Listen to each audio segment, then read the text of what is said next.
Peggy 18.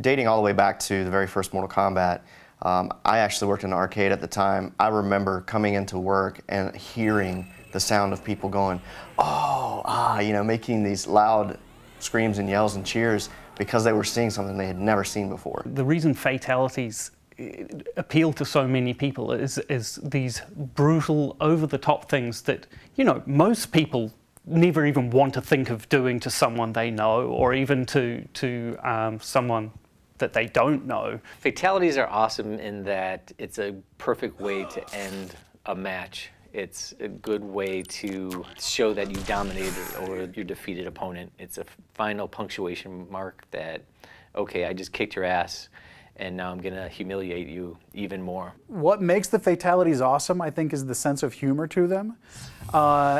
And I know it took me a while to get my arms around the mentality of them myself. And it's, you know, they're very graphic and very disturbing and disgusting, but there's an underlying humor to them that, you know, certainly is what defines my favorite ones.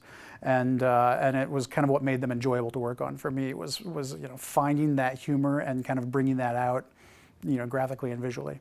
I think a lot of the casual players, you know, specifically pick up Mortal Kombat, are always looking up, you know, what are the fatalities, how gruesome they are, you know, even finding out, like unlocking them through the game and stuff like that.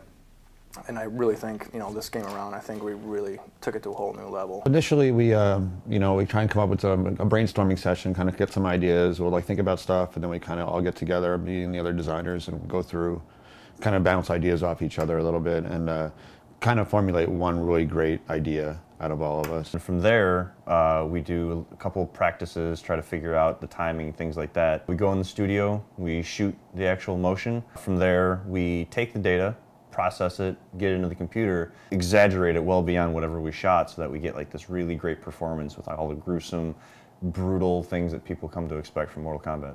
So once all of the action had been defined, we would make sure that blood, any of the magic, any of the you know, any of the other visuals that don't fall under either environments or characters would get put into the cinemas. The most fun I had was actually the one fatality, actually in particular, was the Kung Lao. You know, one of the iconic ones that have been used in a lot of the marketing now, when he lays down his hat and, you know, pulls the unsuspecting victim through it. Carlos is you know, he's a huge character in the studio, and he likes to keep the mood upbeat.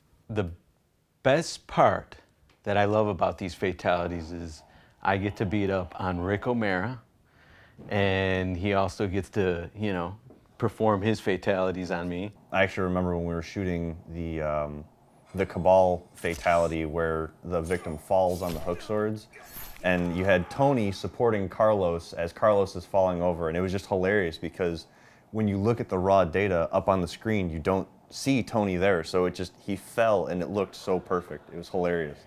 Maybe about like the third or fourth take, we start getting into more or less of the vision of the actual fatality, and it starts getting amped up with, you know, all that emotional content where you're getting into, you know, like, I really need to stab these knives into these guys' clavicle so that way the lightning will strike. You know, when you're doing it the first or second time, you're like, oh, I really don't want to hurt, you know, the other actor. When the other actor gives you the cue, he's like, hey man, just let go and really like hit my clavs. Having somebody able to draw off of that, and Ed sitting there going, oh my God, that's what I want, I need that, and trying to draw off of that, all that emotional content, and trying to get the best performance. My role on fatalities was to make sure that once everything else was in place, that we had visual effects for the fatalities. So once all of the action had been defined, we would make sure that blood, any of the magic, any of the visuals that don't fall under either environments or characters would get put into the cinemas. Probably my favorite and most successful effects are the ones where we involve the most sleight of hand. The classic reptile fatality, getting his tongue to work, was one of those real coups. That's the sort of thing that, you know, there's not a cut and dried system for doing. There were a lot of cheats and sleight of hands that we used to make that work. We use basically a beam, just an ability in the engine to draw a mesh from one point to another, basically attaching one end to Reptile's head and one end to the victim's head, and then introducing material-driven noise to that to make it seem as though there's an elastic tongue where really it's just a code-driven mesh that's going from one point to another. Yeah, some of the key points that we really try to focus on is to make sure that every fatality fits into the same look and feel as the others. We don't want one or another to kind of feel different. Each character had approximately 18 points of dismemberment. So you can imagine, the technical hurdles we had to go through initially, working closely with the tech group to get a procedural tool inside of our tool to be able to do it on the fly. The effects guys had a major role in making the fatalities just look perfect. They are masters of blood placement and all the effects that go with fatalities, like radons, electricity, all the blood decals that had to be put on to make fatalities look nasty. There's not just clean cuts anymore. There's bloody stumps wherever there's a sever point.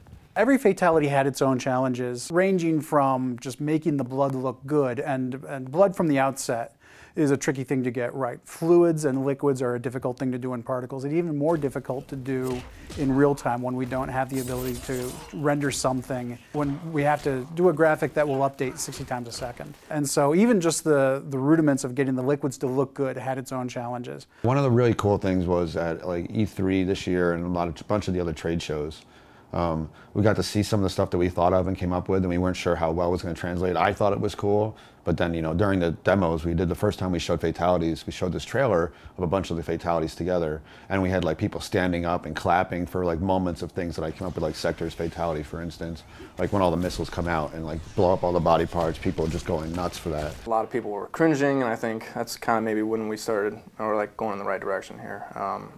Taking some of the old stuff, blending in with some new ideas, and that's what I think is really cool about this little nod to the classics. The best fatalities are the ones that are nasty. They're really violent, but at the same time have a comedic tone to it. Those are always the best ones. Most of them actually have a comedic tone to it, and I think that's what makes fatalities popular. Get over here!